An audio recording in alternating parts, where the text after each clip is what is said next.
Ya, selamat pagi kawan murid semuanya. Pagi, Pak. Apa kabar kalian semua? Baik. Luar biasa. Itu siapa tuh pakai celana pendek itu? Astaga, Denny ya? Kelakuannya murid Bapak ya. Oke, kita mulai saja kelas politik hari ini ya. Membahas perkembangan terkini sebuah negara yang presidennya bingung dengan pola tingkahnya sendiri. Ya, kita bahas situasi sebuah negara ya, yang dalam proses pengelolaan negaranya, sang presiden sering berimprovisasi sesuai kemauannya sendiri. Begitu ada masalah, para influencer berbayar dihadirkan untuk meredam keruwetan. Meredam apa? Keruwetan yang diciptakannya sendiri. Tentu semua tahu ya, negara mana yang Bapak maksud ini. Tahu kan? Ada yang tahu? Iya, benar sekali. Negara Afrika Tenggara bagian tengah ya. Aman kan? Iya. Nah, kawan murid sekalian, materi pelajaran kita hari ini adalah soal ilmu marketing. Marketing, ya. Ilmu marketing. Yaitu teknik memasarkan ibu kota baru melalui influencer sebagai solusi mendatangkan investor ala kadarnya. Ala kadarnya. Siapkan seperangkat alat tulis kalian. Kita kembali setelah Bapak ngopi ya.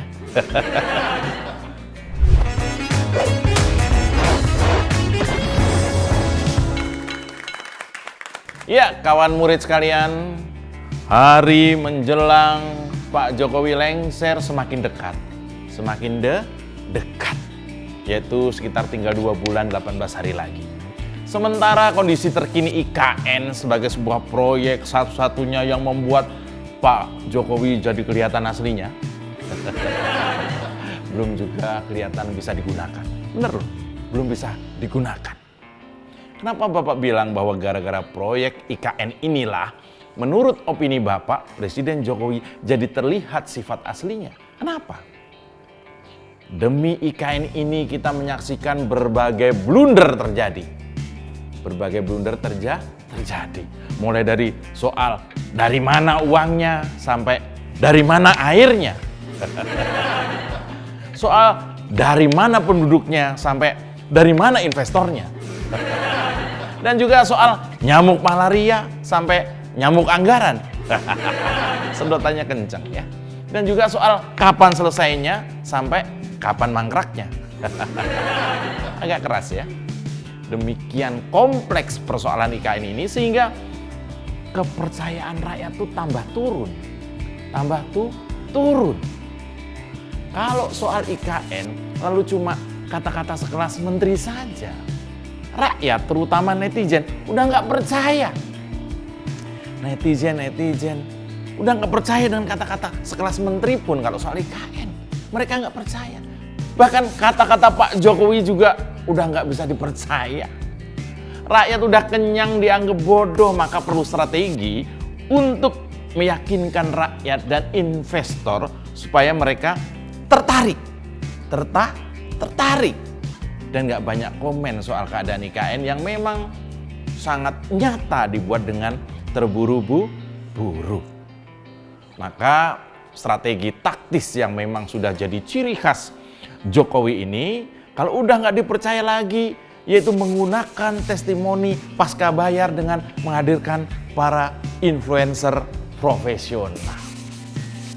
Ketika urusan IKN, ibu kota negara, yang sudah menelan duit hampir 80 triliun itu, yang harusnya mendapat blessing dari seluruh rakyat Indonesia, yang harusnya mendapat doa restu seluruh rakyat, jika saja dikerjakan dengan benar dan sesuai dengan kemampuan, lah kok malah diserahkan ke artis yang biasa endorse produk makanan sasetan sampai memutih. Memang dikira calon investor itu memutuskan berinvestasi setelah nonton FYP di TikTok. Memang dikira calon investor itu memutuskan berinvestasi setelah mendengar kalimat jualan dari para pesohor yang bahkan pengetahuan soal IKN aja mereka tuh belum tentu paham. Ya, masa investor berinvestasi setelah melihat video pesohor bilang kalau IKN itu keren, amazed banget. Tapi videonya cuma memperlihatkan mereka lagi makan kambing guling. Kawan murid sekalian, sebentar ya.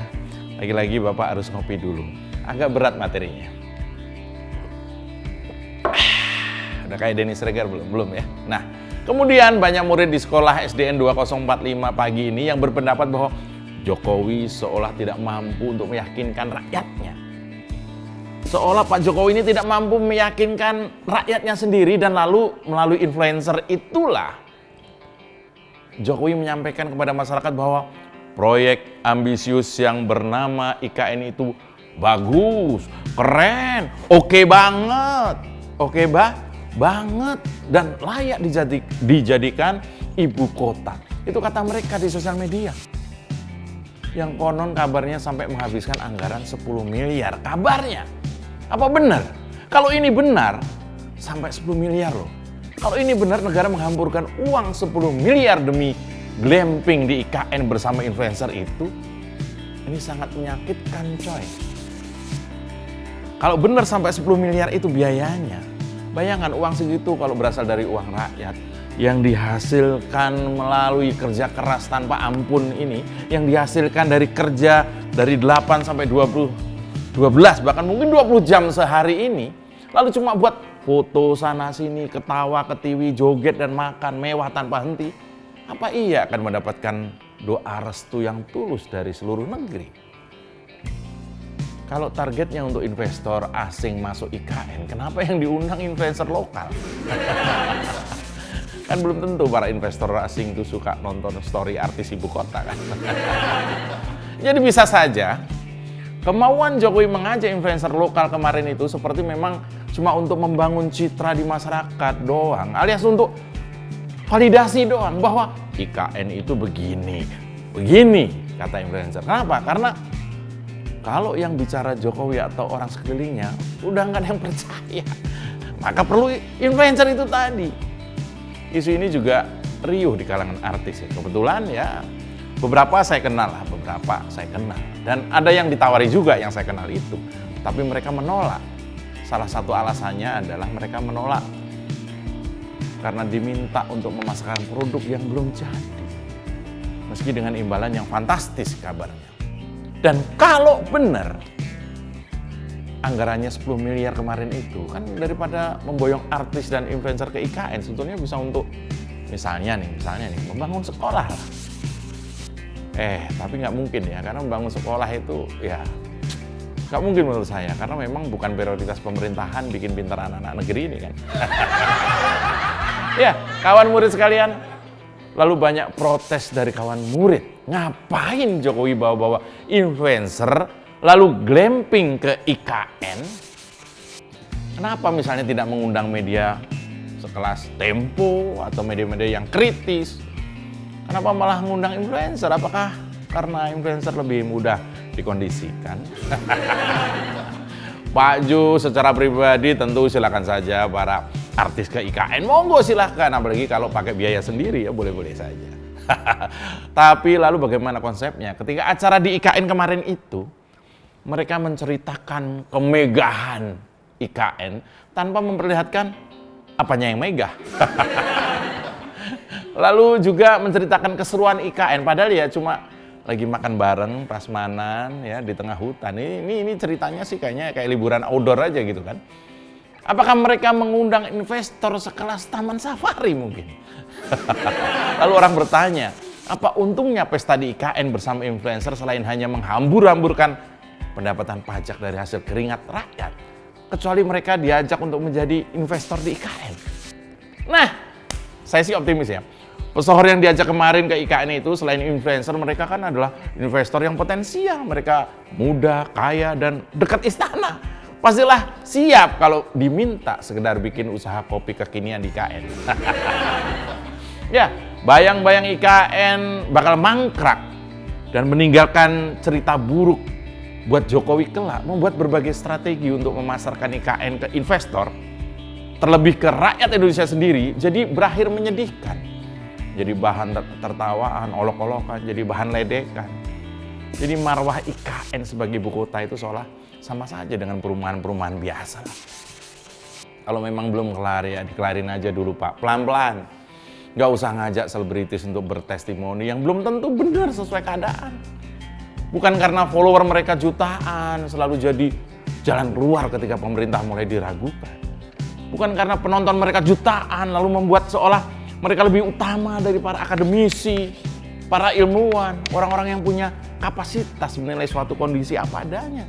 Dan bukan asal Bapak senang aja. Apalagi saya dengar akan diajak 500 relawan. Projo pastinya ya. Cair ya. Lagi-lagi uang apa itu digunakan buat pesta pora pendukung?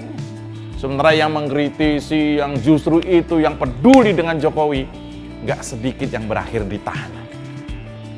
500 orang ke IKN, kalau pakai pesawat saya coba hitung tadi ya. Tadi sebelum saya syuting saya hitung, setidaknya akan menghabiskan anggaran 3-4 miliar.